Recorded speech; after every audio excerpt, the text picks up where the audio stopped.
Ek en jy het die massiewe groot voorreg om nie net die besverkoopste boek ter wêreld te mag hê nie. Ons het baie keer 2, 3, 7, 28. Maar ons ken ook die skrywer. Ons ken die skrywer van hierdie boek. Julle moet weet, as Guinness World Records dit erkenning gee, tussen 5 en 8 biljoen, teen die Koran se 800 miljoen. Ek en jy het die voorreg om hom te ken. Nie net te weet jy, as ons 'n boek lees, dan staan daar voorwoord, en dan teken een of ander human being voor in die boek. Maar ons besef nie, hoekom sal die Bybel soveel mense interesseer? Hoekom hierdie boek? Ek meen, daar was so vlaag wat die land getref het oor vampires. Elke keer is daar iets wat die land tref, oor een of ander besverkope en al hierdie tipe van dinge, mense stroom en hulle koop die goed en hulle lees. Daar's 'n verskil tussen die Bybel en ander boeke. 'n groot verskil. Want julle sien wat, enige ander boek wat jy gaan lees op die raak, is geskryf met ink. Enige boek wat jy gaan koop, is met ink geskryf. Of hy getik is, of hy geskryf is, dit was ink. Mensehande, ja, hierdie boek is deur mensehande geskryf, maar ingegee deur die Heilige Gees. Elke woord wat hier geskryf is, kom uit die mond van God uit. Maar as 'n verskil, julle, elke hand wat hierdie boek geskryf het dit nie met ink geskryf nie, het dit met bloed geskryf. Almal wat hierdie Bybel geskryf het gruesome gesterf, behalwe Johannes. Toe Jesus gaan, toe sê hy, ek los vir julle 'n trooster. Maar ek wil hê jy moet kyk, wat was die prys wat hy betaal het, dat jy hierdie boek kan lees, vrylik, soveel kan hê soos wat ons wil. Ons vergeet, wanneer ons hierdie boek optel, dat dit hom 'n geweldige prys gekos het. Nie vir ons nie. Nog steeds is ons te lui om ons Bybels te lees. Nog steeds is ons nie bereid om soms ons selfone neer te sit en gehoorsaam te wees wanneer God praat nie. Die enigste boek met bloed geskryf. Hoekom interesseer die Bybel soveel mense? Die antwoord is baie maklik, want hy lewe. Dis nie soos 'n ander boek wat jy gaan vergeet, wat staan in die blaaie nie. Hierdie Bybel lewe. Mense gee hulle lewens om die woord te kan verkondig. Mense is bereid om onthoof te word. Mense is bereid om lewendig begrawe te word vir hierdie woord. Want dis God wat met jou praat. Hy kan jou nie bel nie. Hy wil jou nie bel nie. Hy wil met ons praat deur sy woord. Dis hoe hy dit vir ons gegee het. En vandag kan jy 'n vers lees en hy beteken vir jou dit. Oor 'n week kan jy daai selfde vers lees en hy beteken heeltemal iets anders. Nie waar nie? Dit hang af van die situasie waarin jy is. Die Bybel sal jy nooit uitgepreek of uitgelees kan kry nie. Dis onmoontlik. Dis kom dit altyd veilig is wat God sê. My woord sal nie na my leeg terugkeer nie. Jesaja 55 vers 11. Dit sal nie terugkeer leeg nie. So as jy nie weet wat om te bid nie, dan soek jy 'n skrif vir jou situasie en jy bid God se woord na hom toe terug. Hy gaan jou antwoord. Hy sê, my skape ken my stem. Nou, hoe gaan jy sy stem ken, as jy nie tyd met hom spandeer nie? Ons kan nie sy stem dan ken nie. En is maklik hoe hy praat. Dis nie moeilik om God te hoor nie. Hy praat deur mense, hy praat deur drome, hy praat deur visioene, hy praat deur sy woord. Maar ons wil nie wag op God nie. Dis ons almal se probleem. Ons het nou vrae gevra, nou moet die Here baie vinnig antwoord. En dan vat ons eie diskresie en wat gebeur dan?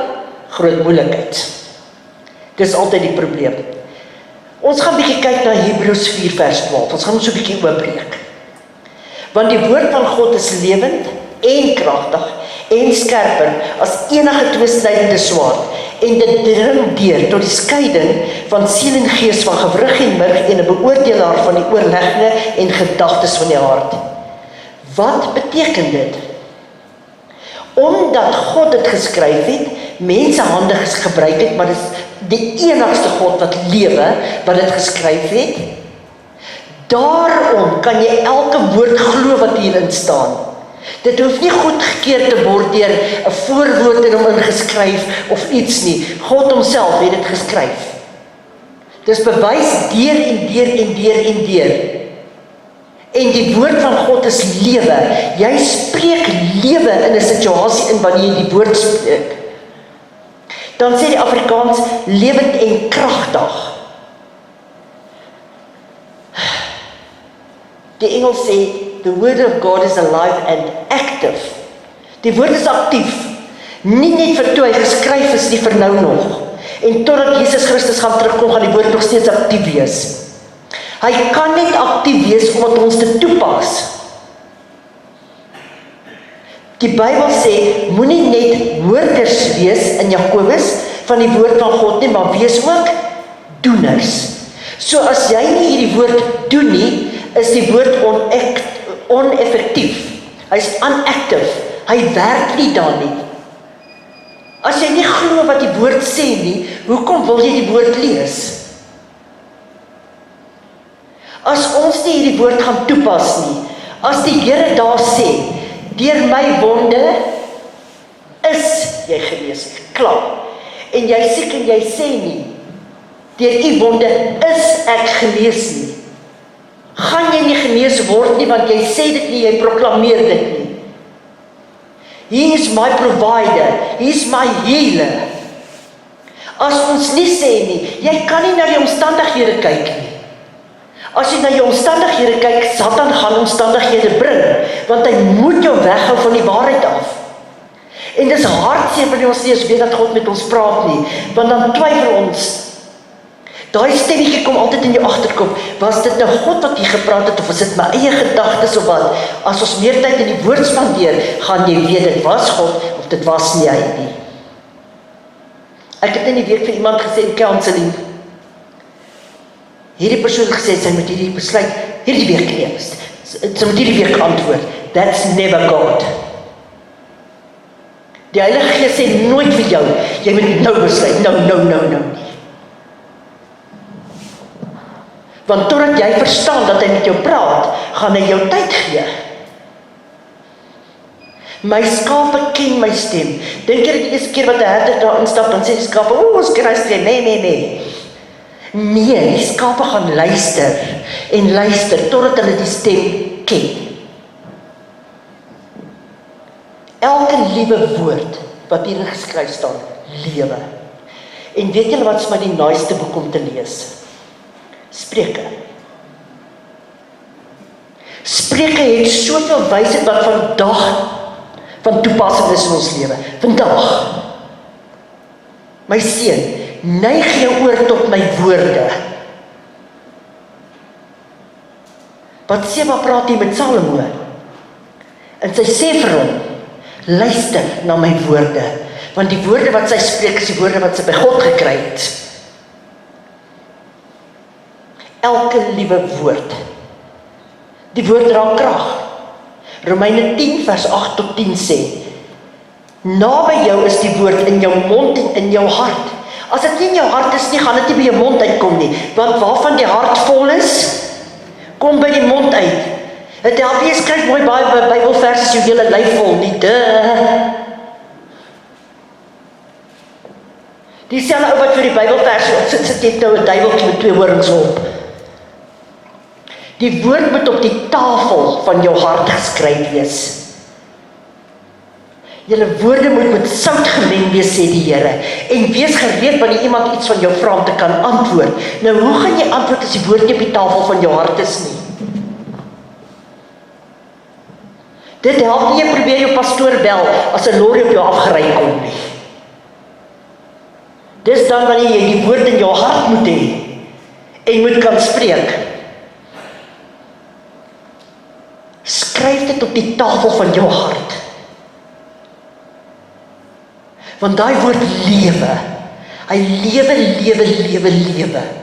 As jy gaan sien, partykeer sit jy in jou Bybel en lees, dan spring daar net 'n gedeelte van die Bybel in jou in. Hierdie vers begin net vir jou te lewe. En jy skep moed. As jy met jou mond die Here Jesus bely, sê dat jy hom aanneem, en met jou hart glo dat God hom uit die dood opgewek het, sal jy gered word. Want met die hart glo ons tot geregtigheid. Ek staan voor God asof ek nie gesondig het nie, dis wat daai woord beteken. En met jou mond bely ons tot redding.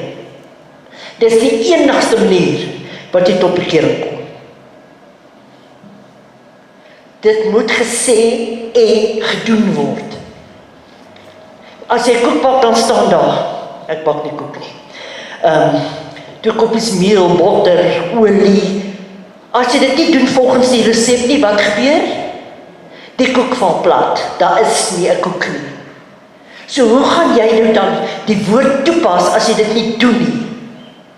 Jy kan nie resultate kry nie. Hierdie woord kan nie vir jou aktief raak as ons dit nie doen nie. Nee. Dan sê die Bybel skerper as 'n tweesnydende swaard.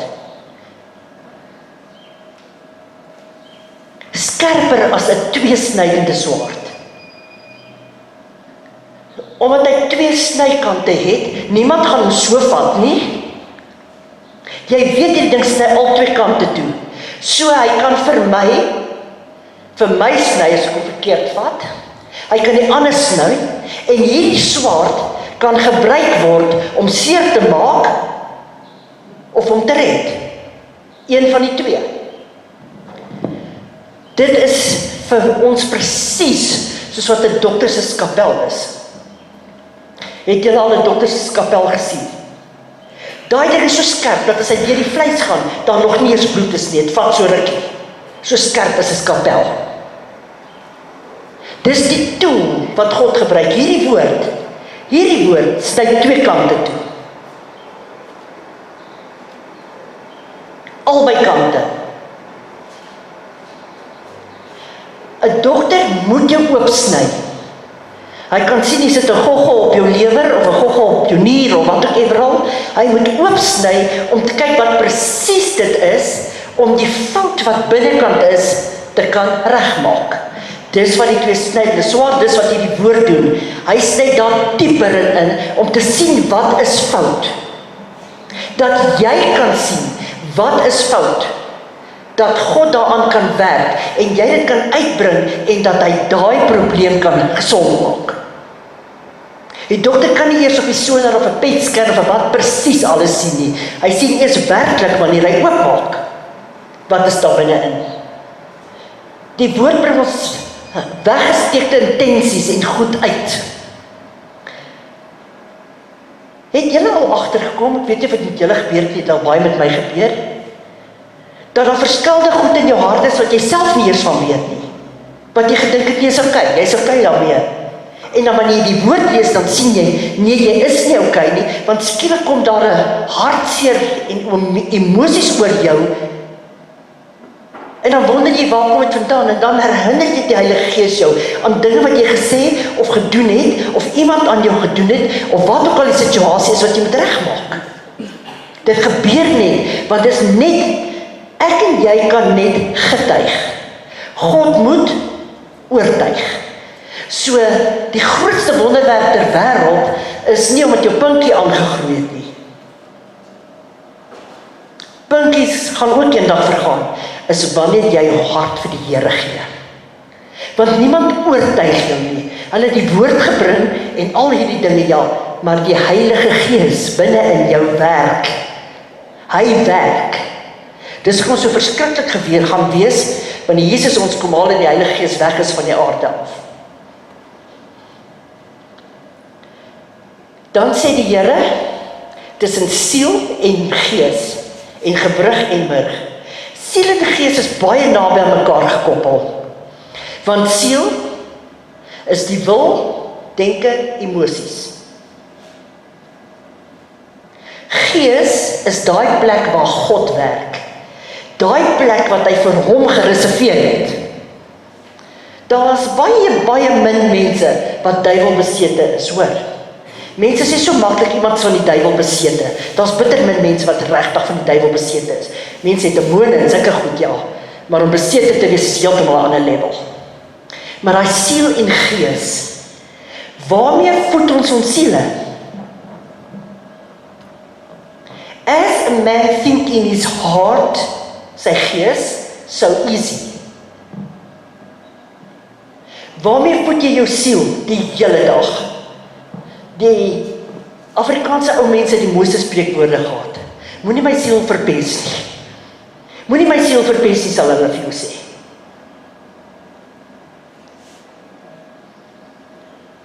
Waarmee voed jy jou siel? Voed jy dit met die woord? Voed jy dit met bekommernis? Daarom het die Here vir ons sy woord gegee. Koning Dawid sê, my siel, waarom is jy so beswaard binne in my? Ek het geen rus vir my siel nie. Hierdie ding, wanneer jy begin bekommerd raak, wanneer jy begin paniekerig raak, wanneer jy vreesbevange raak, dan vat jy die woord van God, dwing jouself. Soos Dawid sê, hy sê 'n paar keer, my siel, wat is jy so beswaard in my? Ek sal my hoop plaas in die Here. Jy sien, al wat 'n siel tot vrede kan bring, is die woord. Nie mense nie, nie geld nie, nie partytjies nie, die woord. Geld word klaar. Mense steek jou in die rug. Partytjies los jy met 'n babbelaars. Jy het niks daarvan. Babbelaars is in die Bybel, Spreuke 31. Gaan lees dit. Die hele babbelaars. Daar's niks nie onder die son nie, sê God. Hier staan dit, Spreuke 31. Gaan dit nou vir julle lees. Niks nie onder die son nie. Gees, daai plek wat God vir hom gereserveer het. Dis hoekom niemand nooit versadig raak wat nie God het nie. Hulle hardloop na allerlei goed toe. Dis dobbel, dis dit, dis dat. Die Bybel is baie duidelik in Jesaja, die geluksgodin bring armoede. Het is hartseer om te sien hoe ou mense sit en die lotto speel. Gaan kyk 'n bietjie hoe die lotto wenners almal gesterf. Gaan kyk 'n bietjie. Bly nie die rubbish uit, dis nie vir kinders van die Here nie. Die Here se woord bring in jou gees, bring hy 'n diepe verlange na God, of 'n diepe berou oor goed. Want God is gees, en wie hom aanbid hom in waarheid en gees.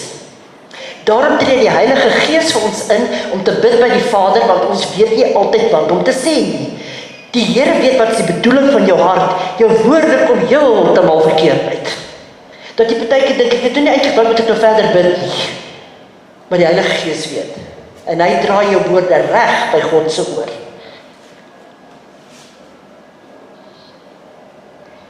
Daagliks, stukkie vir stukkie verander die woord jou. Jy is nie meer die mens wat jy was aan die begin nie. Jy is nie meer daai mens nie. Jy is verander deur die woord van God. So ons diepste sondes, dinge wat ons wegsteek, kom deur die woord aan die lig. Nie op 'n ander manier nie. En 'n mens is nie dom om jou diepste geheime te gaan deel met die grootste skinderbekke van die Bybel nie. En dis wat so baie mense doen. En daarna, dan is hulle kwaad vir die Here.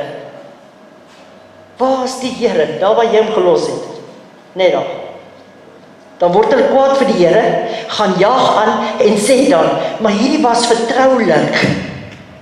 Het God jou gestuur na daai persoon toe, want as hy sou sy net gebid het, of hy net gebid het, want die Here sê, bely mekaar julle sondes in Jakobus, sodat julle kan saam bid. Hy is 'n beoordelaar van die oorlegginge en die gedagtes van die hart. God, dankie Vader, kyk altyd na die bedoelinge en intensies van jou hart. God deursoek die hart en die niere. Wat doen niere? Verwyder gifstowwe. Hy haal daai gif uit jou uit. Die woord van God tree op as 'n regter. Ek gaan vir julle volgende keer preek oor vreeslik is dit om te val in die hande van 'n lewende God. Ons kan nie net naisies preek nie. Ons moet preek teen sonde. Ons kan nie net die mooi goedertjies van God sien nie.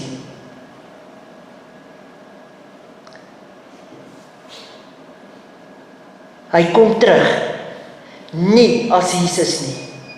Jesus die saggeaarde Jesus nie. Hy kom terug as the Lord of War. El Gibor, the Lord of War. Dis hoe hy nou gaan terugkom. Ons kan nie net aangaan en lewe soos ons wil. Lees nie jou Bybel nie. Kom maar net Sondag kerk toe en hoor 'n mooi preek en die res van die week niks nie. En luister hier iets as jou gewete jou kla en ietsie daar nie.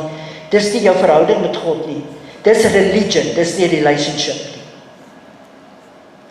En daar is deesdae so baie religion dat God alleen weet. Ek weet nie meer waar gehoor het. Dit is al amper die tyd van Egiptenaar waar ons begin het. Hulle het 'n muisgod en 'n paragod en 'n kriekgod en die Vader weet wat se God nog. Cardies toe om gaan guardian angeltjies te koop. Liewe Vader, julle, een engel, net een, kom Satan bind. Net een.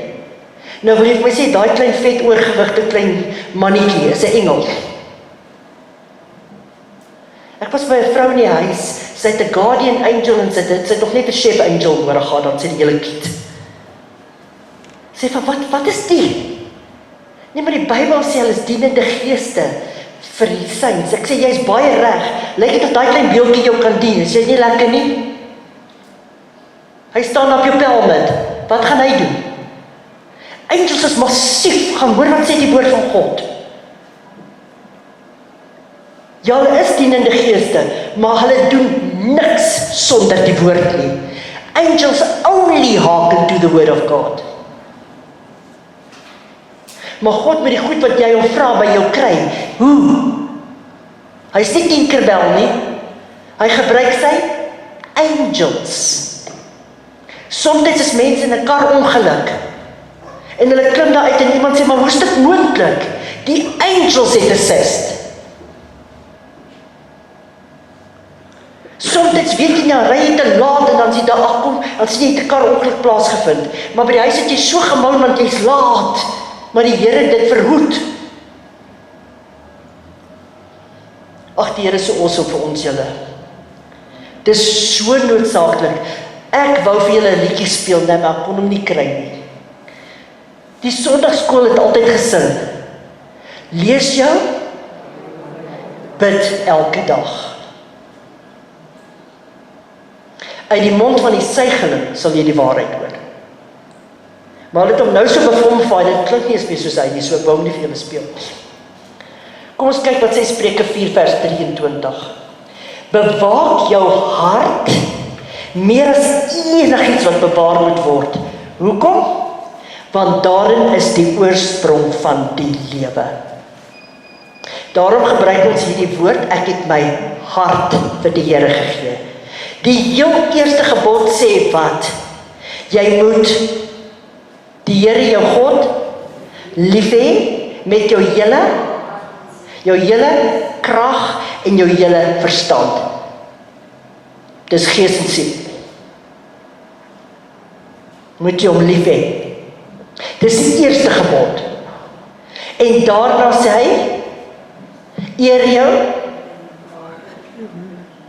Hoekom moet kinders hulle vaders en hulle moeders eer? Die Bybel sê hoekom? sodat jou dae verleng mag word. Ek wonder hoeveel van die jeug sou oorgebly het in hierdie moderne tyd, as ons in die Ou Testament geleef het. Want die Bybel sê, die wat sy ouers vloek, moet doodgegooi word met klippe.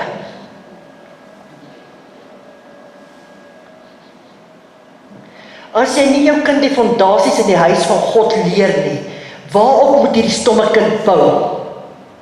Waarop?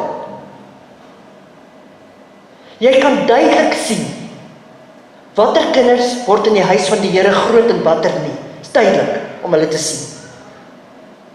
As ek my kleinkind by die skool gaan haal in die middag, as ek geskok om te hoor wat kom uit hierdie kinders se monde uit. Dankie God, ek is nie onderwyser nie. Vader weet. Want hulle sal my toesluit. Sel 1, 2 en 3. Die kuive hang nie oor die oë, hulle kan die juffrou nie eers sien nie. Die knip ek eers af. Stuur hulle almal dokter toe die oor uit te spoel. En daarna kry ek 'n sambok soos wat ons in skool gehad het. En ons is fyn, julle, hier staan ons nog. Die Here waarsku ons. Hy sê in Jeremia 17 vers 9 tot 10. Bedrieglik is die hart bo alle dinge. Ja, verdorwe is dit. Wie ken dit? Ek die Here deursoek die hart, toets die niere, aan elk te gee na sy wee, volgens die vrug van sy handelinge. Want jy sien, dit is hoekom onvergewensgesindheid, bitterheid en hierdie dinge so gevaarlik is. Want dit begin by iemand wat jou kwaad maak. Iemand wat jou erfporsie steel. Iemand wat goed sê wat jy nie is nie. Al hierdie tipe ou goedjies. Dit begin daar. Dit begin by 'n gedagte. Dan val dit in die hart. As dit in die hart val, want die Bybel sê, jy moet jou broer ter harte vergewe. Dit is maklik om met die mond te doen. Hoe weet ek het iemand vergewe? Ek kyk daai persoon in die gesig, en ek kan met die persoon weer praat. Dan weet ek het volkome vergewe. Dan val dit in die hart. As dit in die hart is, want daarin is die oorsprong van lewe. Die hart is soos 'n mielieland. Saad val in hierdie hart en dit begin wortel skiet en dit begin groei. Daarom sê die Here, ek sal die hart van klip uithaal en jou 'n hart van vlees gee. Want daai hart word soos 'n hart van klip, van verbittering en onvergewensgesindheid. Ons kan baie keer met iemand praat. Hallo, hoe gaan dit met jou? Jy hare lyk mooi. En as jy skaars by die kerk se deur het jy haar hare gesien. Jog. Nee, ek weet julle doen glad nie sulke goed nie. Nee. Daarom is die hart bedrieglik en daarom sê God, net God en die mens ken sy eie hart. Net God weet wat in jou hart aangaan. Julle, dis nie altyd lekker om 'n pastoor te wees nie. Wat ek in anyway nie wou wees nie. God het my geroep. Dan loop jy in die mall. Dan kom die ma en die kinders van vooraf maar hulle beklei hoor en die pa. Kom dan check ek hulle so die vrug na my. Hallo pastoor. Goed. En ek kan sien sy dat sy net baie, ons het werk nie. Nie waar nie? Dis mense, dis ons daai. Dink julle ek beklei my kinders? Nou, I do. Die woord van God is 'n lamp vir my voet en 'n lig vir my pad. Psalm 119 vers 5. Hoekom sal die Here sê die woord van God is 'n lamp vir my voet? Lamp gee nie baie lig nie. Lamp gee net hier lig. Al wat jy hoef te doen is stap tree vir tree. Jy hoef nie 'n marathon te hardloop nie. Begin tree vir tree, versie vir versie lees. Jy weet net so goed soos ek dat jy gaan nie nou vanaand Genesis begin en vanaand by Openbaring eindig nie. Tree vir tree vir tree. Tree vir tree vir tree. Dis vir ons so gemaklik deesdae dat jy net enige Bybel kan koop, agterin blaai en kyk, okay, vrees, ek kan hier gaan lees. Mismoedigheid, ek kan hier gaan lees. Vat die versie, bestudeer hom. Werner het een van sy preke gesê, lees daai ding oor en oor en oor, totdat hy lewe in jou hart. Oor en oor en oor. Want dan memoriseer jy hom. Dan begin hy in jou te lewe. Dis lewe vir die wat hulle vind. So dis 'n bietjie gesoek, né? Mens moet 'n bietjie soek om 'n revelation te kry. Jy kry dit nie net nie. Jou verhouding met God en jou tyd in die woord gee vir jou revelation. Want as die Here sien dat jy in hierdie woord bly en jy bly in hom, dan verras hy ons met hierdie openbaringe. Dan breek hy vir ons. Onthou julle Lukas 24 vers 45 wat julle al moet ken by die tyd? En toe open hy hulle oë om wat te doen. Hulle het dan almal gesien, ek het nie gelees, hulle was blind nie. Sodat hulle die skrifte kan verstaan. Lukas 24 vers 45. As jy begin bid, dan bid jy dit. Open my oë sodat ek die skrif kan verstaan. En genesing vir die hele liggaam. Spreuke 4 vers 22. Dis genesing. Dis nie sommer net nie. Jou hele liggaam. Maar as jy dit toepas, jy kan in die seepfabriek werk en stink. As jy nie seep vat en apply nie, aanwend nie, help dit niks nie. Absoluut niks nie. As ons nie die woord aanwend in ons lewe nie, beteken dit niks nie. Ons stink nog van sonde. Maar hoor wat sê God self oor sy eie woord. Hoor wat sê hy.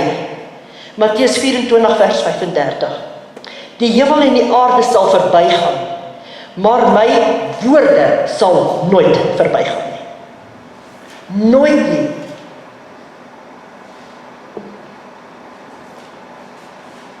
Ons sê ons het hom lief. Spandeer ons tyd met hom.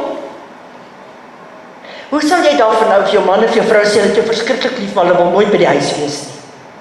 Hou net stil eet en dan in die kar en dan gaan hulle. Julle sal dit like.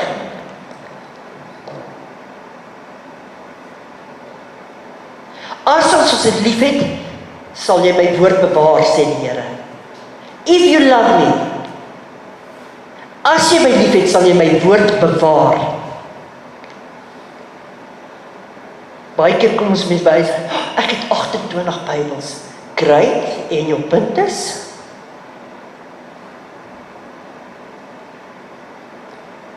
Die feit dat jy dit vir my sê, is 'n probleem. 2 Timoteus 3 vers 16 en 17 sê, die hele skrif, nie sekere gedeeltes nie, die hele skrif, is deur God ingegee, en is nuttig. Nou julle, het julle al in 'n kerk gesit en 'n pastoor of 'n dominee of 'n ding preek, en daai persoon preek presies wat nou in jou lewe aangaan, dan dink jy, wie het hulle gesê? Wie het hulle hierdie ding gesê? En omdat jou niggie jou genooi het, is jy seker sy dit gedoen. Nee, die Gees van God het. Maar hoor, waarvoor is die Bybel dan? Hoor wat sê. Tot lering, om ons te teach, tot weerlegging, tot teregwysing. Nou dis nou waar die probleem kom. Sodra mense tereggewys word, wat doen hulle dan? Wip hulle boude, uit by die deur, charge na 'n ander kerk toe en gaan verpes iemand anders. Ek sal liewer wil hê dat jy vir my moet kom sê, hoor hierso, jou hare staan skeef hier aan die een kant, laat ek dit net vir jou plat maak, as wat jy my die hele tyd sien 'n voel van myself maak. Het Jesus homself nie met Petrus geraas nie? Toe Petrus vir hom sê, ek sal nie toelaat dat hulle jou vat en jy hemel toe gaan nie. Toe sê hy, get behind me, Satan. Hy het nie gesê Petrus is Satan nie. Hy het gesê wat hy bedoel het is Petrus, jy kan nie die werk wat God vir my gegee het om te kom doen verhinder nie, omdat jy menslik dink. Dis wat hy vir hom gesê het. Jesus stort sy hart uit. Hy sê vir hulle, julle, ek gaan nou aan 'n kruis hang. Ek gaan gruisam sterf. Wat doen die disippels? Hulle beklei wie sit langs hom. Mense, ons vir wie hy gesterf het, terwyl ons nog in sonde was. Dan sê hy daar, tot onderwysing in die geregtigheid, met ander woorde om na hom toe te kom asof ons nie gesondig het nie. Hoekom? Sodat die mens volkome kan wees vir elke goeie werk. Vandag wil ek vir ons goeie raad gee, vir myself ook. Ek praat nie met julle nie, praat met my ook. Is dit nie amazing hoe ons van die werk afkom en dan is ons te moeg om net klaar geëet en alles, gebad en alles, dan is ons te moeg om die Bybel te lees. Nee. Ons is moeg gewerk man. Maar dan gaan sit ons voor wie? Die TV. Dan gaan sit ons voor die TV, ons gaan nou relax julle. Ons gaan nou relax, ons verdien dit. Ons het hard gewerk. Dan kyk ons vir 15 episodes van whatever. Dan is ons nie moeg nie. Of ons speel hierdie op daai game. Waar of vals? Jesus, ons is so moeg man. Vrek moeg. Maar as ons kyk is dit 11 uur. En ons was 7:30 al klaar, geshower, geëet, aangetrek, alles. Daar was 'n game wat hulle uitgebring het. Ek sou skrikkelik lief vir die natuur, vir diere en sulke goede. Ek eet ook nie wildsvleis nie, glad nie. 'n Bok is mooi in die veld, is nie diepvries. Daar was 'n farm game wat hulle uitgebring het, julle. En ek love hierdie ding. Ek kan nie onthou wat die ding se naam nie. Fumble. Nou speel ek hierdie game.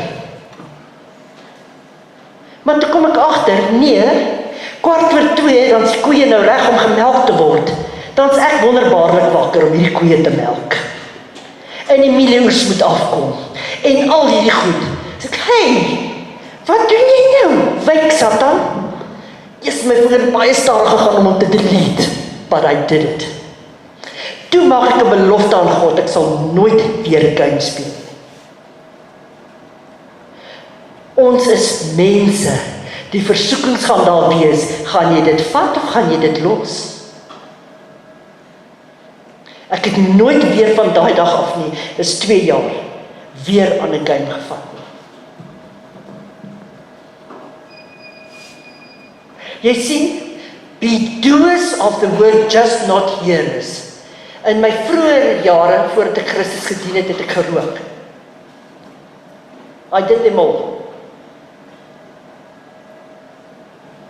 Toe begin ek kerk toe gaan, my skoonsussie nooi my, ek gaan kerk toe, ek gee my hart vir die Here, maar ek rook nog. En sy sê, Jenny, daar's 'n tannie in die kerk, tannie Salome. En as jy wil ophou rook, sy bid dat jy doods neerslaan as jy weer rook. Ek dink, dis nou eintlik 'n probleem. Maar soos die gees van God in my werk, stap ek na die tannie toe. Sy sê, jy weet wat ek bid, né? Ek sê, ja, ek weet tannie. Bid. Sy bid vir my. En ek het al 1 miljoen keer voor dit ophou probeer rook. I never did. As my man by die huis kom, het ek meer stompies op die pel met as in die bakkie. Sy bid dit vir my. En uit vrees, nie uit gehoorsaamheid nie, maar kyk hoe awesome is die Here. Uit vrees dat ek doodgaan, het ek nie weer gerook. Na die tyd, soos wat dit gevorder het die vrees weggegaan en in gehoorsaamheid gekom. Nou as mense by my kom en sê hulle wil graag ophou rook, dan sê ek weet wat kan ek vir julle bid. Ek het nog nie een kandidaat gekry nie. Rook is 'n sonde wat kan gesien word, daar's baie ander wat nie gesien word nie. Ek gebruik my voorbeeld uit my lewe uit. Be doers of the word, not just hearers. En dis nie maklik nie. Daarom sê jou eerste sacrifice wat jy kan gee is jou liggaam. Want siel en gees kry altyd stryd. Siel wil doen wat hy wil en gees sê nee, jy mag nie. Daai woord het God vir ons gelos om op ons tyd deur die goed te gaan en te sê, Here, raak my aan.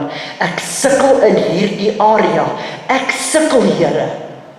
Ek sukkel. Ek weet nie hoe om hier uit te kom nie. Want daar is nie 'n ding dat jy vir my kan sê ek het 'n geliefkoeste sonde nie. Ek hoor dit so baie in berading. Hoe kan jy lief wees vir die sonde? Sonde bring skeiding tussen jou en God. Hoe kan jy vir my sê jy het 'n geliefkoeste sonde?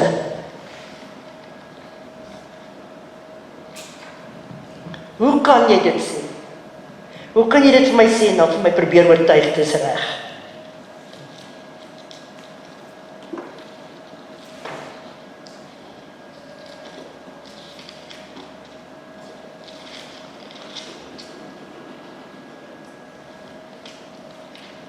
Ek gaan net gou ietsie kyk. Hoe kan jy vir my sê daar's 'n geliefkoeste sonde in jou lewe? Sonde is nie iets om lief te hê nie.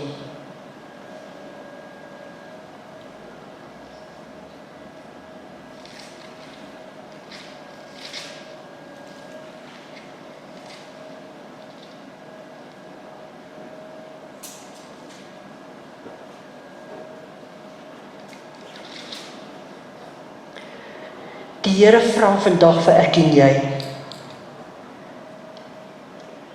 As ons voor hom gaan staan, gaan ons so een staan, né? Nie maan kinders of pa en ma nie, ons gaan so alleen voor God staan. Alleen. Want die disippels vra vir hom, hierdie vrou het nou al 7 mans gehad, wie gaan haar man in die hemel wees? En die Here sê, o, julle sonder verstand. Dit was sy antwoord. Daar is nie huwelike in die hemel nie. Want hoekom is daar huwelike op aarde? Dis God wat dit gemaak het, maar hoekom? Maleagi 4. So that I can have godly offspring. In die hemel gaan ons nie vermeerder nie. Jy moet jou keuse hierdie kant maak. Daarom is daar nie huwelike nie. Moenie worry as ek skei is nie, niemand gaan met niemand beklei nie, ek sal niks sê nie, want dis die hemel. So moenie worry nie. As hulle tot bekering gekom het, gaan hulle in die hemel wees en dan gaan die probleme wees nie, want daar's nie trane nie, daar's nie hartseer nie. Daar is leeu's, hulle eet gras, daar is slange, adders, staan in Jesaja, ek het vir julle al gepreek daaroor. Gaan Fifi jou hondjie hemel toe? Nee, want hy het net 'n siel, hy het nie 'n gees nie. Kinders wil altyd weet, maar gaan my hondjie hemel toe dan nie? Nou dan moet jy mooi met kinders praat. Praat altyd die waarheid met hulle. Sê nee, maar daar is so 'n hondjie. Al hierdie goed het God in sy woord vir ons geleer. Jesaja 8, julle, wat die Here sê, ek haat hierdie. Moenie fortune tellers toe gaan nie. Ek lag. Ek skryf so dan my Bybel vir die huisgenoot. Want die sterre voorspel. Hier sê die Here, ek lag vir hulle wat die sterre maand vir maand indien. Maand vir maand deel hulle die sterre in. Huisgenoot skryf, maand vir maand die sterre voorspel. Party mense gaan nie eers uit die huis uit nie, want hulle sterre hierdie week sê, daar kom 'n groen bus, en sorry, jy's onder die bus. Een of ander groen bus moet oor iemand ry. Daarom, wat doen die fortune teller? Demons, familiar spirits, wat die familie bestudeer, die familie, kan tot op 'n sekere plek in jou lewe inpak. En dan moet sy van demone aftrek om te hoor wat gaan in jou lewe aan. So, wat het ek julle geleer? Wanneer laas het julle al by Fruit and Veg gesien aan die oorkant? Jy klim nie uit nie, ons raak nie in dwaalse strydvrae betrokke nie. Jy ry verby, hou jou hand uit en sê, ek kanselleer elke woord wat jy oor mense spreek in die naam van Jesus Christus. Ek rebuke jou. Your spirit of divination. Want dit is die spirit wat Fortune vertel. Gaan kyk, die vrou wat agter Paulus aangeloop het. She had a spirit of divination. Verdeeldheid. Jou gees van verdeeldheid, ek bestraf jou in Jesus Christus naam, verlaat hierdie dorp, verlaat hierdie vrou in Jesus naam. Ek pak haar caravan, Here, kom by. That's what you do. Jy gaan nie met haar stry nie, want dit is dwaase strydvrae. En die woord leer ons al hierdie mooi goed. Die woord. Niemand anderste nie. Nou as ons nie die woord oopmaak nie, raak ons verboue geleerd.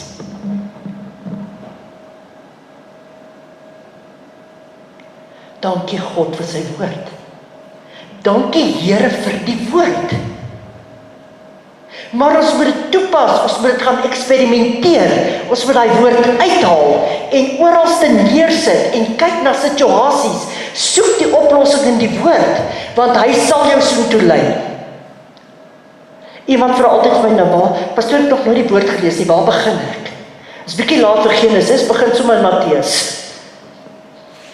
En dan begin hulle by Matteus 1. Hierheen was die seun van dat, was die seun van dat, en hierheen was die seun van dat. Dan sê ek, is net Jesus se bloedlyn. Wat jy op 'n groetjie naam nie weet nie, ek sê, sien jy klaar vasgebrand. Jesus weet wie was syne. So, lees daai eerste gedeelte, en dan lees jy, soos Werner gesê, dis verskriklike goeie raad wat hy vir ons gegee het, is lees 'n stuk en bly om lees. Here, open my oë dat ek hierdie skrif kan verstaan. Want die Heilige Gees lees saam met jou. En die engele gaan rapporteer aan God wat ons doen. Want hy sê, van elke ydelle woord wat jy praat, sal jy rekenskap gee. Jou eie woorde gaan jou judge. En partykeer kan ons so vinnig praat. Jy wil nie dit gesê het nie, voor jy jou kan kry dit klaar gesê. Daarom sê Paulus, die dinge wat ek wil doen, doen ek nie. En wat ek nie wil doen nie, dit doen ek. En veral met families, nee. Families kan skinder, erg. En voor jy jou kan kry, praat jy saam. Dan moet jy maar weer repent daarna. Maar dan moet ons vir die Here vra, leer my tong en tel my vir die hemel te vastkleef, as ek weer my mond oopmaak wanneer ek nie moet nie. Ek gaan vir julle wys, hoe bitter bevoorreg is ons in nou, hierdie moderne tyd. Weet julle hoeveel Christene in China word doodgemaak? Daar's nou weer 'n hele gesin toegesluit met 'n babietjie van 'n jaar oud, die baba is ook toegesluit. En Christendom amptelik nou in China is verbied.